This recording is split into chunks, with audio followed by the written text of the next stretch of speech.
All right, YouTube, regardless of what kind of media you're tuned into, or no media at all and just, social media, Twitter or whatever, you probably have heard the case about this Bergdahl individual, prisoner of war in Afghanistan, 5 years, supposedly prisoner of war. It's become a little bit more fuzzy today on that detail.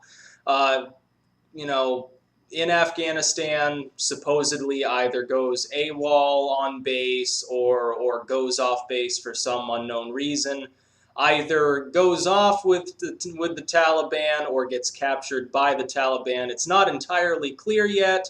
Uh, Congress is promising hearings on this yesterday when he was first released. People were largely positive about it. Of course, people were still concerned that 5 Taliban members had been released for this one POW, so-called at the time. But people were largely positive about the story anyway, because at least this individual was home, he was safe, people were happy, they were like, oh, finally, let's get the fuck out of Afghanistan because it's a hellhole. Today we learned some new inexplicable things that make the entire story look like a fluff piece. Um, it did seem strange that this was done specifically right as the VA scandal started to pick up. First, we learned supposedly that this Bergdahl individual, in his 5 years of so-called captivity, if that's indeed what it is, lost all command of the English language and now only speaks Arabic, for which reason his father issued part of his statement in Arabic at the Rose Garden when his parents were up there, which struck everyone as enormously strange. It's an unprecedented, very weird thing to do. It makes no sense. He was talking about, praise Allah the most merciful or some shit, Islamic shit like that. That struck people as strange. Even Obama looked like he winced when he said that, by the way, which I think is hilarious. We learned that, and as far as I know, that's the only case of a person who hasn't been, struck by lightning or shot in the head, who suddenly lost all of their linguistic faculties in that way. It doesn't make sense. It strikes me as slightly fishy, but the whole case is more fishy here, because I'm wondering what the rationale was for releasing 5 members of the Taliban. These aren't, by the way, these aren't simply people that are suspected of sort of maybe being terrorist friendly, or, they posted bomb-making materials online, or they trolled the Jew chat room and they used names like Durga Jihad 2001 or any of this. These are Taliban members. These are actual militants. These are people recognized in their hierarchy within the Afghan Taliban. And 5 of them were released for this one prisoner of war. It makes it seem like Obama thought it was important, primarily as a distraction from the VA scandal. That's what others have said. I agree with them. I think that the timing was specifically used for this reason. I think Obama took a gamble here, essentially, and said, well, this will be good for our approval. It'll get the soldiers' morale up and so forth as we're transitioning out of Afghanistan. And specifically, I think another reason is because, of course, the new revelations, the NSA spying on every phone call made to and from Afghanistan in real time and archiving the actual content of the call, not just metadata. I think Karzai was furious when he learned that and probably forced his hand on this deal. So it's starting to strike people as a little bit strange, especially when we get new revelations, supposedly just rumors, but from people who actually served alongside this individual, that he deserted, that he's actually a deserter, that he didn't simply walk off the base with his ID and, he got captured before he could come back and he was just taking a shit or anything like that, but he's an actual deserter who supposedly, according to emails, lost his faith in the United States completely and essentially started liking the Afghan people and feeling for their plight. Now, here I am, as a libertarian who stood against Bush when he was president too. I was against going into these countries. Iraq was an extraordinarily bad idea. Even Dick Cheney himself came out, by the way, before Bush dragged us in there and said it would be a cesspit, it would be a mire. We'd be wading into, a multi-year struggle from which we might never truly emerge. It would make things worse, and then we went in anyway. And Afghanistan was the same way. We seem to have gone in there primarily to prevent the Russians from co-opting certain militant groups, and to control opium trade. That seems to be the only reason we were there. So I can understand the rationale of somebody who joined the service, goes over there, and realizes what they're doing in their mind is wrong. But the proper time to be a conscientious objector is before you sign up, not once you're already on the base, and you don't simply wander off the base aimlessly without your weapon, knowing full well that you're in a zone where there are probably militants active, and then act all surprised when you get dragged off. It sounds like there was a very real possibility that the individual that we just traded 5 Taliban fighters for was actually some sort of dissident and has become, fanaticized by jihadists. It's possible that that's the case. I don't really care because at this point we're the ones funding the jihadists again anyway. So it really makes no difference from a foreign policy perspective. But the entire thing just is completely fishy. Why the timing? And why wasn't Congress notified? Obama broke the law, by the way, by not notifying Congress. In the description, you'll find a video where Carney last year himself comes out and says that this exact action, the negotiation for this individual's release, for Bergdahl's release, would not happen without notifying Congress because it's the law. Well, I guess Carney was lying because he went ahead with it anyway. Obama did. It had to have gotten his direct approval, by the way.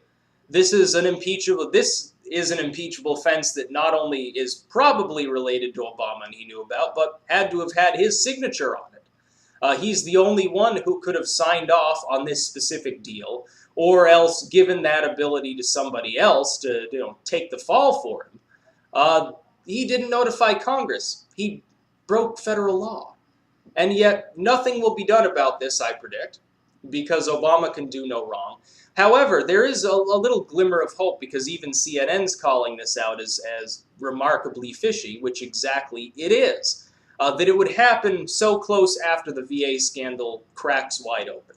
And after Shinseki's out and Carney's out and all these other individuals resign or are fired, seems strange. Why 5 for 1? Why was that considered a good deal? Specifically, these individuals are higher-ups within the Taliban. It makes no functional sense. Even Ronnie Reagan himself, who was also borderline retarded and suffered from Alzheimer's at least in his second term, and who did arm the Taliban and the Contras and all these other groups, and called them the moral equivalent of our founding fathers, which is, hilarious in retrospect, considering what the Taliban now dedicates its time to. Even he probably never would have struck such a deal. Such a losing side of the bargain style deal, where it makes the United States, or makes Obama specifically, not the US as a whole, look completely desperate. Like this individual was so drastically important that we had to release 5 Taliban higher-ups to free him. Why? Does he know something in specific that's of great importance? If so, what is it? Did he know something damaging about Obama? Did he get radicalized and we're worried that this soldier is going to release some sort of manifesto and go on a killing spree? We need answers. Congress supposedly is forming committees right now to look into this. I've lost all hope in them because they're completely spineless. They were on the NSA, they were on the AP scandal, they were on the IRS scandal, they are on Benghazi. They just ask the same questions over and over without any real investigation going on. Eventually you lose faith in these people. The entire theme surrounding this deal is the purest form of fishy that you could possibly imagine. The timing, the circumstances, the deal itself that was made, the Rose Garden speech given by his father, everything smacks of absolute weirdness. And yet there's still a subset of the population that buys into the left-right bullshit that I left behind years ago, that I think an increasing number of people have, that will say Obama did no wrong. These Republicans would just rather let him rot. Well, it remains to be seen whether he really deserved to be released. He might have been working with these Taliban individuals for all we know. And it's becoming increasingly possible that that's the case. If that happens, that would be hilarious, because then we just freed 5 militants and got another militant for free. It makes no sense. Let's say that I'll give the benefit of the doubt here. Let's say that we take Bergdahl and Obama and so forth at face value and assume that this was an honest-to-goodness prisoner of war, never radicalized, he's just really fucked up, he needed to be released, he was in bad mental condition, it's good that he's been released. Let's assume that that's the case. Let's assume that I can overlook the 5-for-1 deal. Let's assume that I can overlook the fishy circumstances of his father's speech at the Rose Garden. Let's assume all that. He still failed to notify Congress and still broke federal law. Even if we had gotten him and every other POW around the world, from North Korea and all these countries, if they have any POWs, even if we had gotten all that and we had struck a deal where these groups would give us $1 trillion in exchange for these 5 Taliban fighters, or let's say that we let go of the semi-retarded cousin of Osama bin Laden in exchange for $1 trillion, our POW, here's 10 tanks returned that we captured, here's some oil fields, we'll give you everything. They're just being really generous because we bombed them with a marijuana bomb or something, or the gay bomb that people talk about. Let's assume that that's the case. He still had to notify Congress before being allowed to make such a deal, and he didn't do that, thereby violating federal law, an impeachable offense, which he himself or someone he dictated this power to had to sign off on. It's the silver bullet. Really, if you wanted to prosecute, if Congress was actually interested in more than simply bickering and wagging their dicks around, if they were actually interested in upholding the law, they could impeach Obama and have him resign right now, because they've got that information already. He clearly broke the law that Congress made. But nobody cares because the POW is safe. So magically, it doesn't matter that we have 5 new Taliban dudes running around, in Qatar. None of it matters because our POW came back. Well, I would throw in the "we don't negotiate with terrorists" line, except that that's clearly not the case because we're the ones funding and arming them in Syria. So kind of blows that ethos out of the water, so I won't parrot that old GOP line. But the entire case is just so fishy, and people are so fucking retarded that they don't even understand it. They're just slinging mud around from side to side. The left attacks the right, and the right attacks the left, and they don't even understand what the case is about. They don't understand why it's fishy. They just understand that it is, or they overlook that it's fishy, and they just say, well, good for Obama, you got the POW released. But look at the aspects of the case. They're completely fucked up, and nobody seems to realize it. Nobody seems willing to have a deep enough thought to wonder, why would he violate his own law? And he knows he's going to be called out for it because Congress obviously isn't quite that dumb. He knew that he was going to get flack for that. He knew he was going to get flack for releasing 5-for-1. He knew he was probably going to get called out for the Islamic speech on the Rose Garden, and yet he still went ahead with it anyway. So the question we need to ask is, why specifically was he willing to take so much heat for one supposed POW? If ever there was something that you could convince me actually included an aspect of a legitimate government conspiracy, this would probably be it. The entire case is fucked up beyond belief, and there are actually people who don't seem to realize that. It's rather sad.